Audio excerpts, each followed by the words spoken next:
부동산 시황센터입니다. 한 주간 부동산 주요 뉴스 전해드립니다.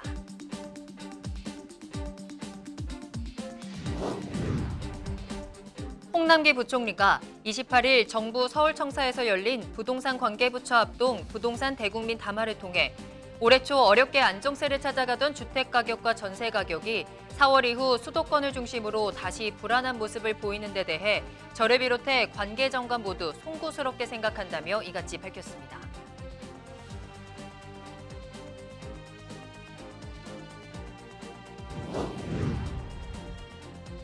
이달 전국 아파트의 중위 매매 가격은 5억 76만 원으로 조사됐습니다.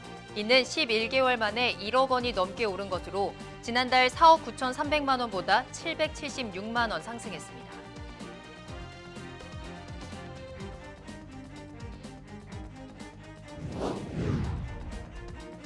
올해 2분기 전국 땅값이 1% 이상 오르는 등 상승세를 이어가는 것으로 나타났습니다.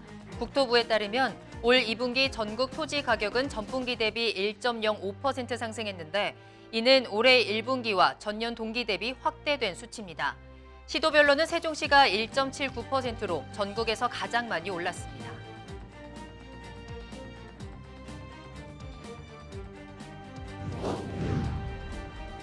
경기도 부동산 시장 곳곳에서 10억 원 이상 고가 거래가 이뤄지는 현상이 포착됐습니다. 이전에는 상대적으로 관심이 적었던 남양주, 화성, 안양 등지에서 10억 원 초반대에서 실거래가 이뤄지고 있고 초고가 주택 기준선인 15억 원을 넘는 실거래 사례도 쏟아진 것으로 나타났습니다. 그간 서울 집값이 꾸준히 오른 가운데 이를 따라가는 키 맞추기 현상이 나타나는 것으로 풀이됩니다.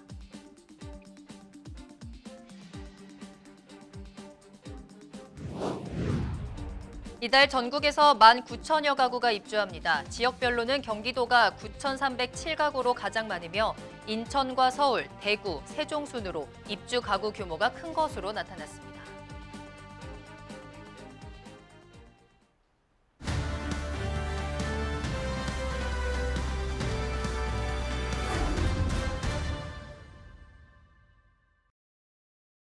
부동산 주요 뉴스입니다. 첫 번째 소식입니다.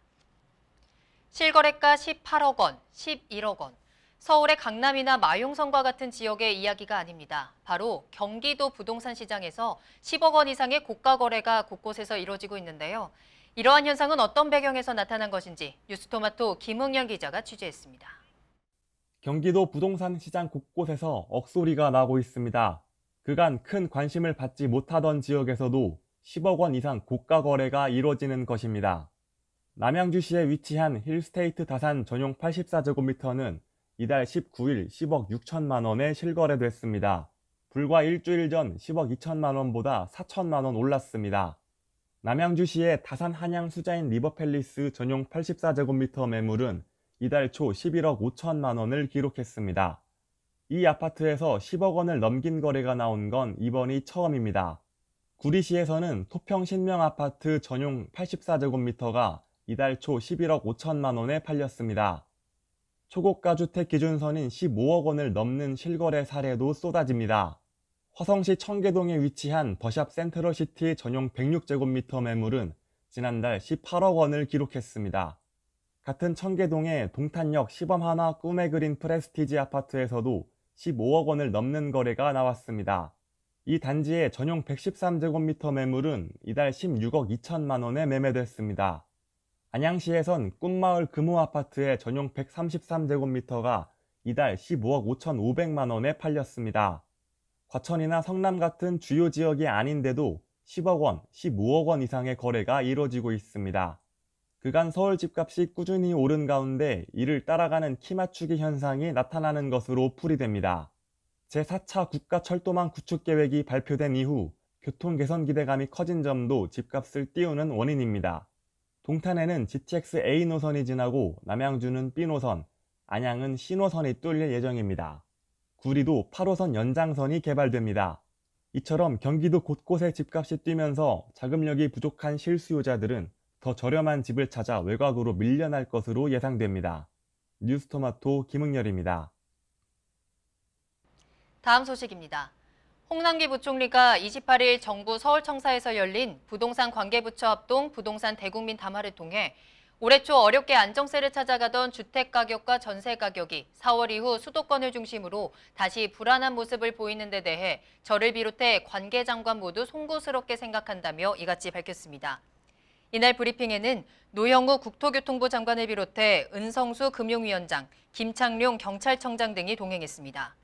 홍 부총리는 부동산 시장의 안정기조가 정착되지 않고 있는 가운데 가격 오름세가 계속될 수 있다는 우려도 제기되고 있다며 부동산 시장의 안정은 지금 우리 세대뿐만 아니라 우리 미래 세대를 위해서도 반드시 이루어내야 하며 그래서 지금 가장 절박하고 최우선적 정책 과제가 아닐 수 없다고 말했습니다.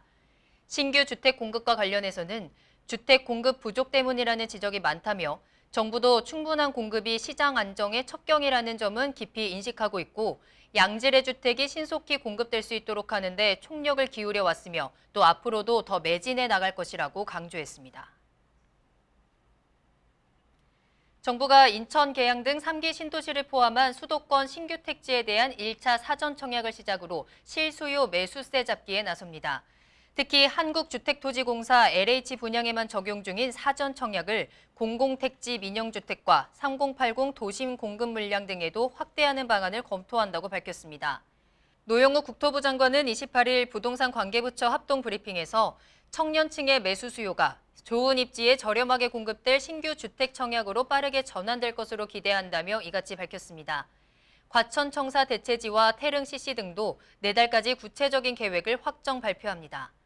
사전 청약과 관련해 노 장관은 사전 청약 제도는 공급이 예정되어 있는 물량을 2, 3년 앞당겨서 공급하는 효과가 있기 때문에 지금의 시장 안정에는 확실한 효과가 있을 거라고 기대하고 있다고 말했습니다. 전국 아파트의 중위 매매 가격이 5억 원을 넘겼습니다. 이는 11개월 만에 1억 원이 넘게 오른 겁니다. 26일 KB국민은행에 따르면 이달 전국 아파트의 중위 매매 가격은 5억 76만 원으로 조사됐습니다. 지난달 4억 9,300만 원보다 776만 원 상승한 것으로 중위 가격은 주택 가격을 순서대로 줄 세울 때 중간에 해당하는 값입니다. 전국 아파트의 중위 매매 가격은 2008년 12월 2억 2,589만 원에서 2016년 10월 3억 9만 원으로 3억 원을 돌파한 이후 3년 11개월 만인 지난해 9월 4억 1,349만 원으로 올라섰는데 집값이 꾸준히 오르는 상황에서 중위 가격의 앞자리 숫자가 바뀌는 데 걸리는 시간이 점점 줄어든 것으로 나타났습니다. 올해 2분기 전국 땅값이 1% 이상 오르는 등 상승세를 이어가는 것으로 나타났습니다. 시도별로는 세종시가 1.79%로 전국에서 가장 많이 올랐습니다. 25일 국토교통부에 따르면 올해 2분기 전국 토지 가격은 전분기 대비 평균 1.05% 상승했습니다. 이는 올해 1분기 대비 0.09%포인트, 전년 동기보다 0.26%포인트 확대된 수치입니다. 올해 1분기를 합친 상반기 전국 지가는 2.02% 올랐습니다. 시도별로 보면 세종시 땅값 상승률이 1.79%로 가장 높았고 서울과 대전, 대구, 부산, 인천과 전남, 광주 순으로 상승률이 높은 것으로 나타났습니다.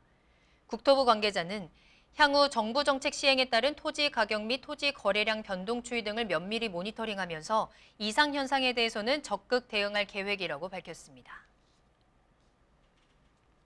코로나19에 따른 상가 시장 침체가 계속되고 있습니다. 2분기 모든 상가 유형과 오피스의 임대 가격이 전분기 대비 하락했습니다. 28일 한국부동산원의 2분기 상업용 부동산 임대 동향조사 결과에 따르면 오피스의 임대 가격 지수는 전분기 대비 0.09% 하락했습니다. 서울과 경기, 인천 지역의 임대료가 높은 수준을 보이는 가운데 대전과 강원은 보합세를 나타냈고 그 외 시도는 모두 하락했습니다.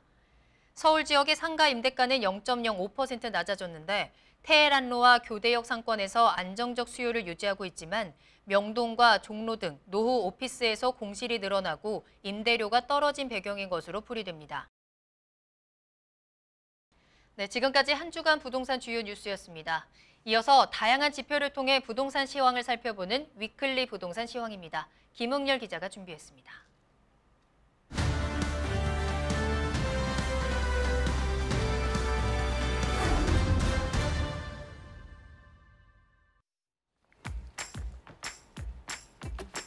안녕하십니까. 뉴스토마토 김웅열 기자입니다. 지표를 토대로 부동산 시장의 주요 흐름을 분석하는 위클리 시황 분석입니다. 이번 한 주도 아파트 매매 가격과 전세 가격 상승이 이어졌습니다. 한국부동산원이 발표한 주간 아파트 가격 동향을 중심으로 지난 한 주의 부동산 시장 분위기를 자세히 살펴보겠습니다. 7월 4주차 전국 아파트 매매 가격은 전주 대비 0.27% 상승했습니다. 상승률은 3주차와 변동 없이 같았습니다. 이어서 매매 가격 추이를 지역별로 살펴보겠습니다. 먼저 수도권은 0.36% 올랐습니다. 상승률은 전주와 같습니다. 서울의 경우에는 전주보다 0.18% 상승했습니다. 상승폭은 전주 0.19%보다 소폭 낮아졌지만 여전히 상승이 이어지고 있습니다. 코로나19로 인한 사회적 거리두기 강화에 더해 휴가철이 도래하면서 거래 활동이 위축됐지만 정비사업 기대감이 있는 재건축 단지나 중저가 단지의 가격 키맞추기 현상이 나타나면서 가격이 올랐습니다. 서울 내 자치구별로는 노원구가 0.35% 뛰면서 상승폭이 가장 컸습니다. 노원구는 정비사업 기대감이나 저평가 인식이 있는 상계동과 하계동, 공릉동의 중소형 단지 위주로 가격이 올랐습니다. 서울 외곽으로 꼽히는 도봉구도 창동과 쌍문동 위주로 상승하면서 0.26% 올랐습니다. 중랑구는 면목동과 상봉동 등 중저가 위주로 오름세가 나타나 0.19% 뛰었고 마포구는 성산동과 용강동 위주로 상승하며 0.16% 올랐습니다. 서울 부동산 시장의 노른자 지역인 강남 3구도 강세를 보였습니다. 서초구는 반포동 신축과 서초동 재건축 위주로 오르면서 0.19% 뛰었습니다. 강남구도 압구정과 대치동 재건축 위주로 0.19% 올랐습니다. 전주보다 0.18% 오른 송파구는 신천동 및 방이동 재건축과 잠실동 인기단지 위주로 상승했습니다.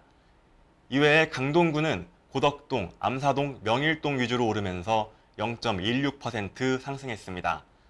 당산동과 문래동 중심으로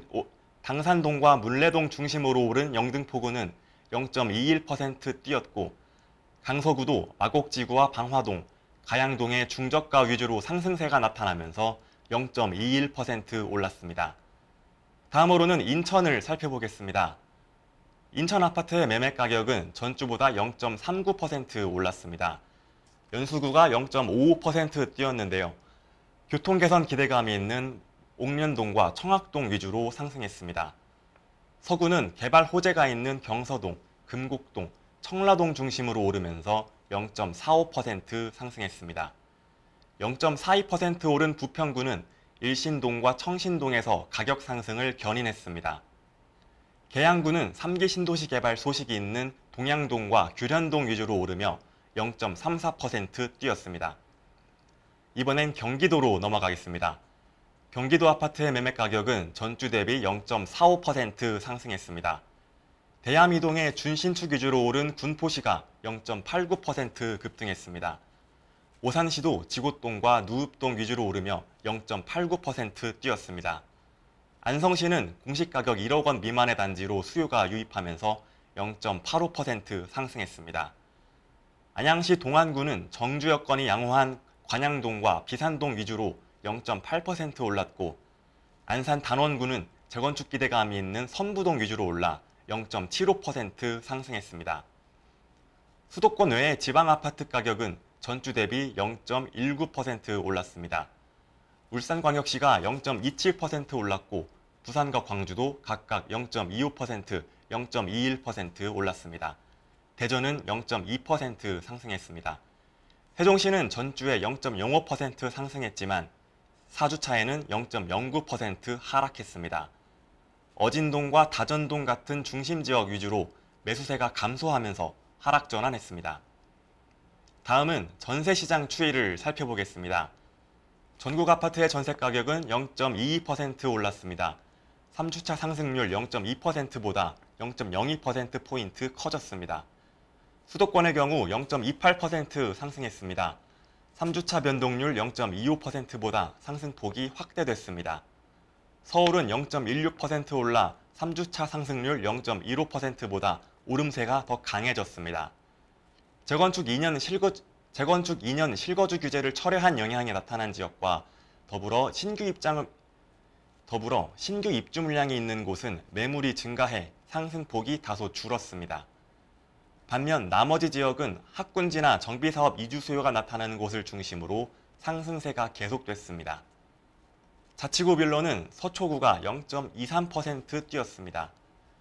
정비사업 이주 수요가 있는 방배동과 잠원동, 반포동 위주로 가격이 올랐습니다. 송파구도 잠실동, 풍납동 주요 단지 중심으로 상승해 0.22% 올랐습니다. 반면 강남 3구 중 한 곳인 강남구는 0.13% 올라 서초구와 송파구보다는 오름세가 약했습니다. 대치동과 일원동 중심으로 가격이 오르긴 했지만 DH자이 개포 같은 신규 입주 물량과 재건축 실거주 의무 폐지 영향으로 상승폭이 비교적 작았습니다.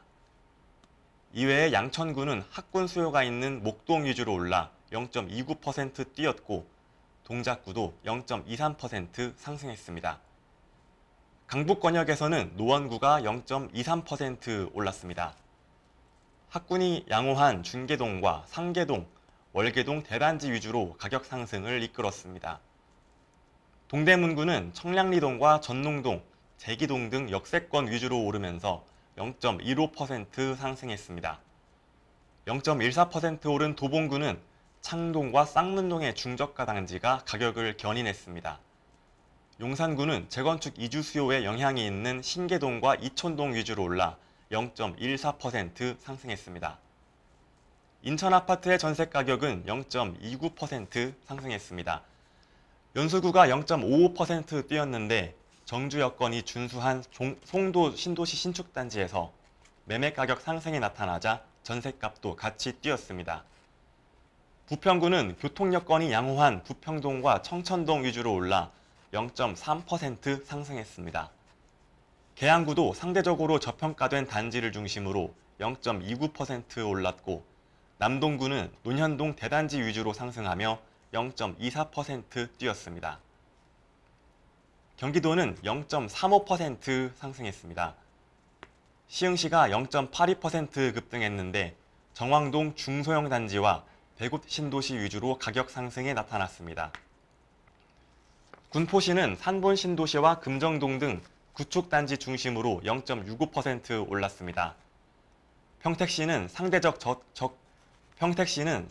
저가 인식이 있는 지역을 중심으로 0.62% 상승했습니다. 반면 성남 분당구는 0.17% 하락했습니다. 신규 입주 물량 영향이 지속되면서 하락폭이 확대됐습니다. 3주차 분당구의 전세가격 변동률은 마이너스 0.12%였습니다. 지방의 경우에는 0.17% 상승했습니다. 대전과 울산이 각각 0.29%, 0.26% 올랐습니다. 세종시는 3주차 마이너스 0.03%에서 4주차 마이너스 0.09%로 낙폭이 더 커졌습니다. 신규 입주 물량 영향과 더불어 매매가격 안정화 영향이 나타난 것으로 풀이됩니다. 정부가 연일 집값에 거품이 꼈다며 고점론을 설파하고 있지만 시장에선 이를 비웃듯이 매매가격과 전세가격이 계속 상승하고 있습니다. 특별한 변수가 없는 한 이 같은 양상은 이어질 것으로 전망됩니다. 지금까지 뉴스토마토 김응열 기자였습니다.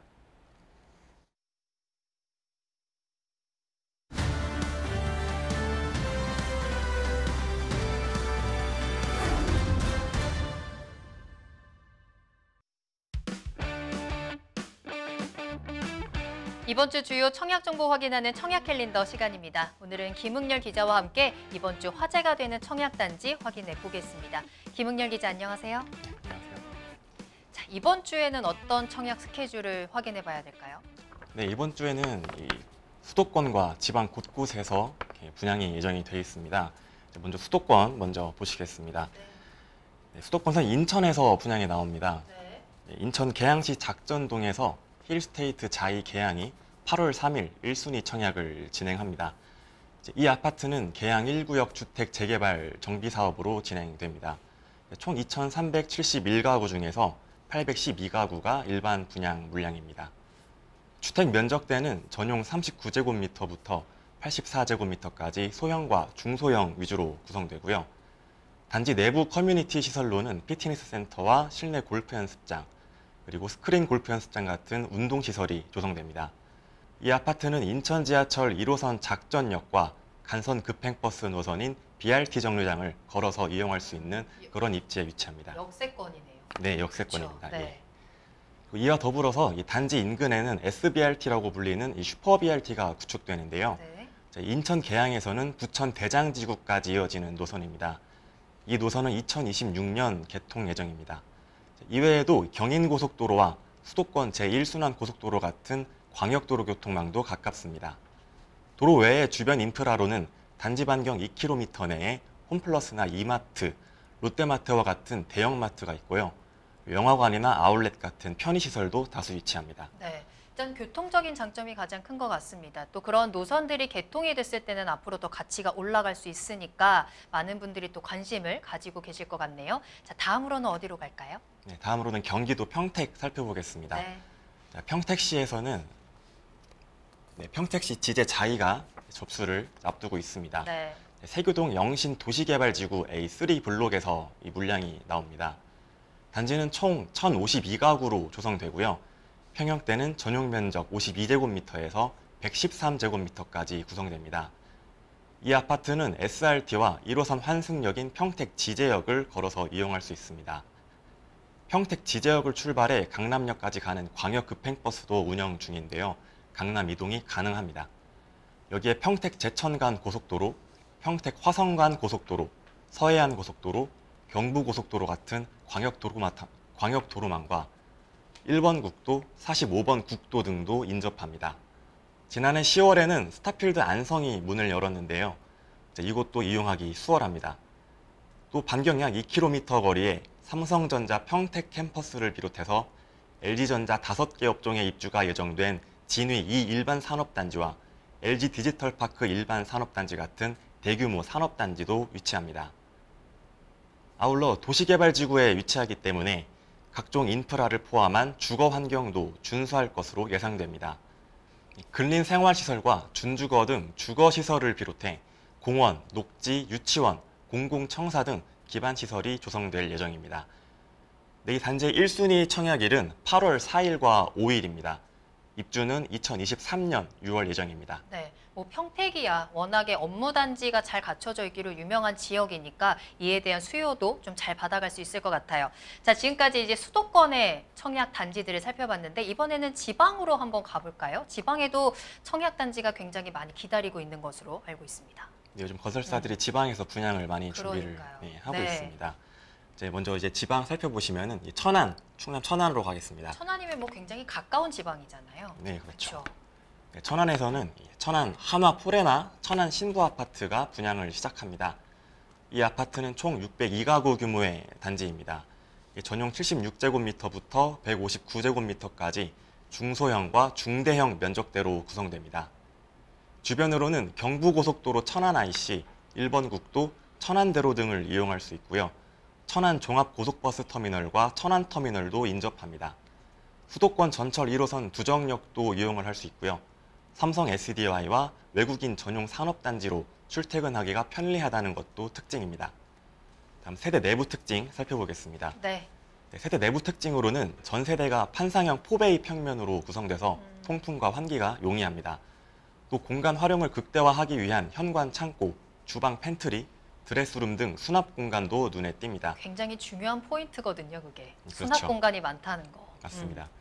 네, 이에 더해서 모든 방에는 손끼임 방지 기능도 있어서 네. 아이가 문에 손이 껴서 부상을 당하거나 하는 것을 방지를 할 수 있습니다. 네.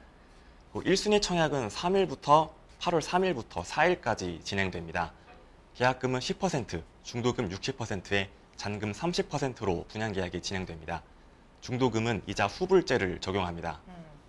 이 단지 안에서 굉장히 신경을 많이 썼다라는 느낌이 드네요. 뭐 팬트리라든지, 뭐 손게임 방지라든지 편의시설들도 굉장히 잘 되어 있고. 자, 다음 이제 청약 단지로 가보겠습니다. 이번에는 강릉으로 갈 텐데 최근에 또 휴가 강릉으로 굉장히 많이들 가시잖아요. 또 이 지역이 뭐 강릉에서 한 달 살기 뭐 이런 것도 굉장히 많이 한다고 들었습니다. 강릉시 교동으로 한번 가보도록 할게요. 어떤 단지인가요?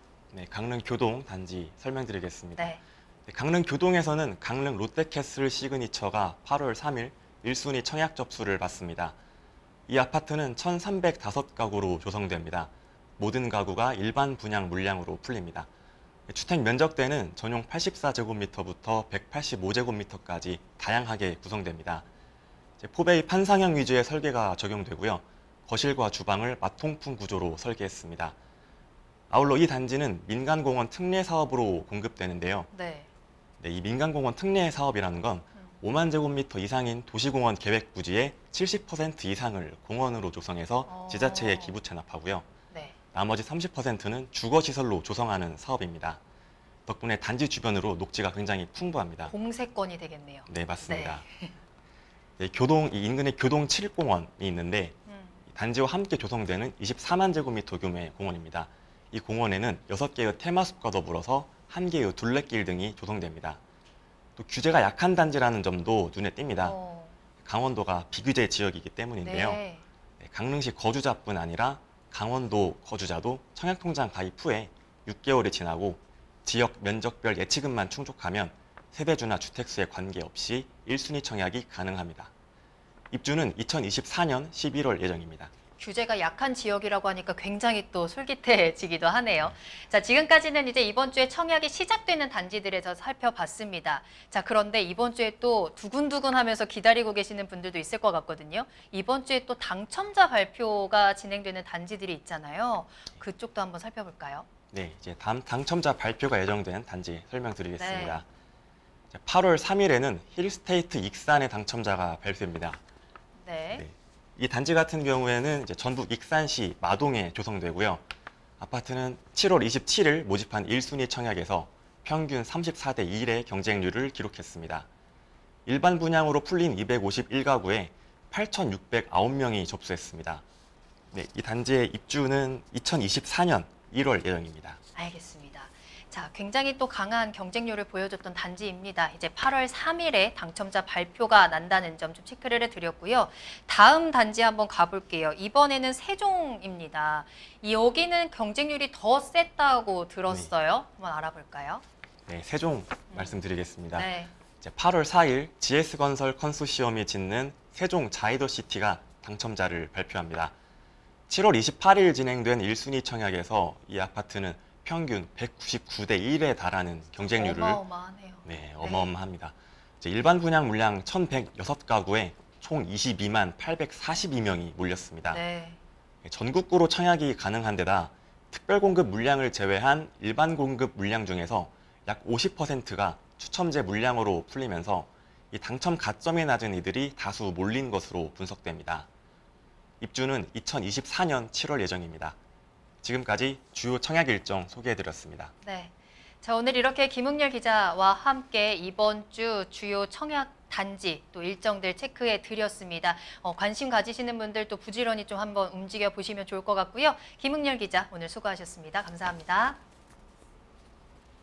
네, 부동산 시황센터 오늘 저희가 준비한 내용은 여기까지입니다. 저희는 다음 이 시간에 돌아오겠습니다. 시청해 주신 여러분 고맙습니다.